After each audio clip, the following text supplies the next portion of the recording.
Good morning. So I know that we have been out of school for a really long time and we haven't had to practice double digit multiplication very often.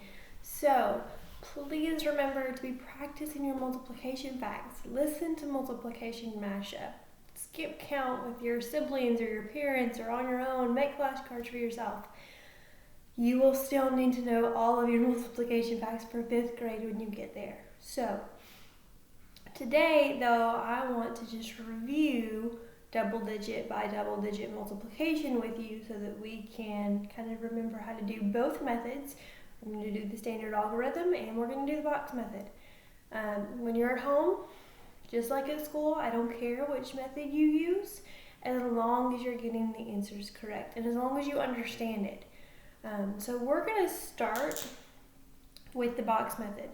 And I'm going to multiply 37 times 42. 37 times 42. Now, with my box method, remember you need to draw your box. And I'm going to draw it with enough room for all my numbers. You draw a box with 4 small boxes inside because I have 4 digits. So, I like to put just this first number on top. It doesn't matter which number you put on the top and which one you put on the side, but I like to start with this one. And you're going to separate this number into place value. So here in my tens place, I have a 3. So if I break that down into tens and ones, I have 30, 10, I have 3 tens, so 30, and then I have 7 ones. And remember, whenever numbers you have here, you need to be able to add them together to get your original number. Now my 42 is going to go over here on the side. I'm going to break it down by place value as well. So I have 4 tens and 2 ones. Now I'm ready to multiply. And remember, we start in this box, we go 1, 2, 3, 4. That's the order in which we multiply. 1, 2, 3, 4.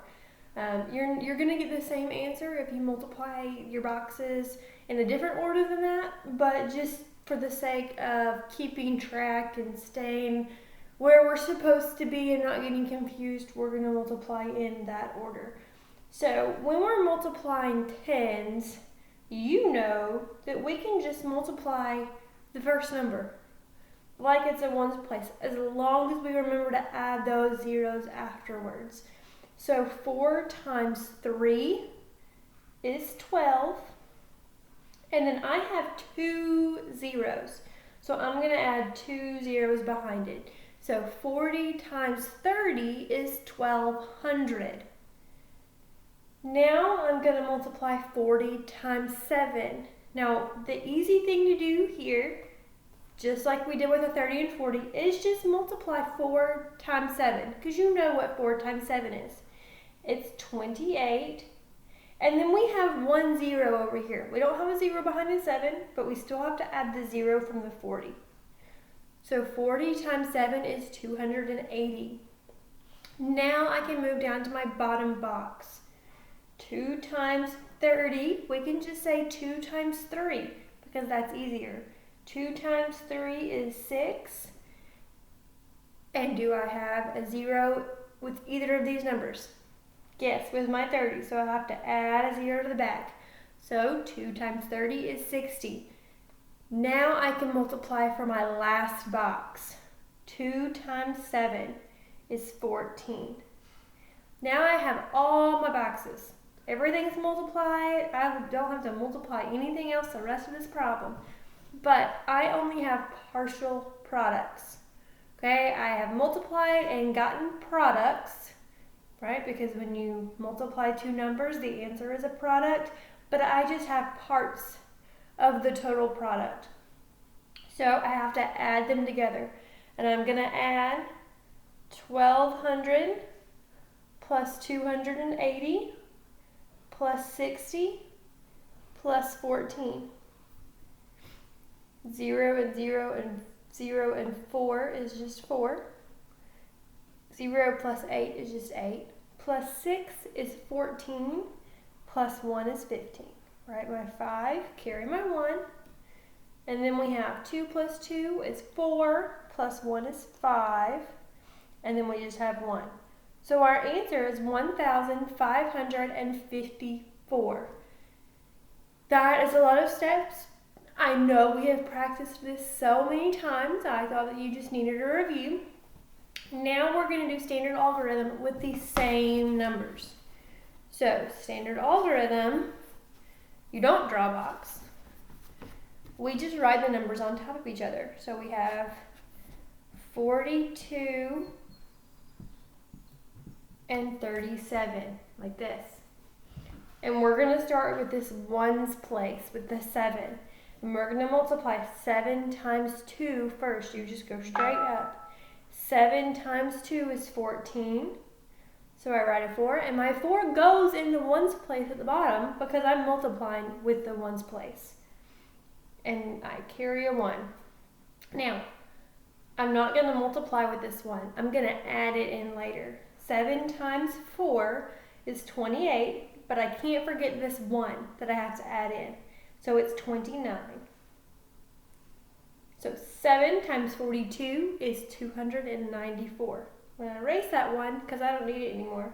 And I'm going to move on to the tens place. Now, since I'm multiplying from the tens place, I don't need to start in the ones place down here. I don't need to put a number in the ones place. So I'm just going to put a 0 in that ones place because I'm not multiplying anything with that.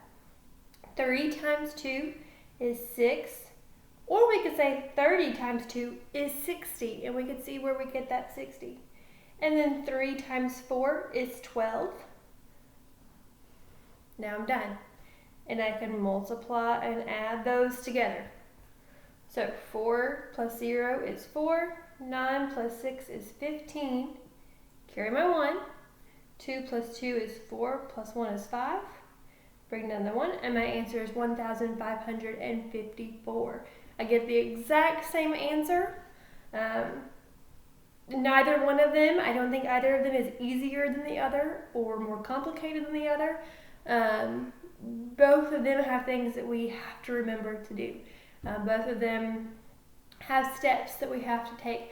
So again, whatever you like best, whatever helps you solve the problem best, is what I want you to do. If you just like the standard logarithm and you understand the standard logarithm and you can do it, then do it. If you like the box method and you understand the box method and you just get it, then do the box method.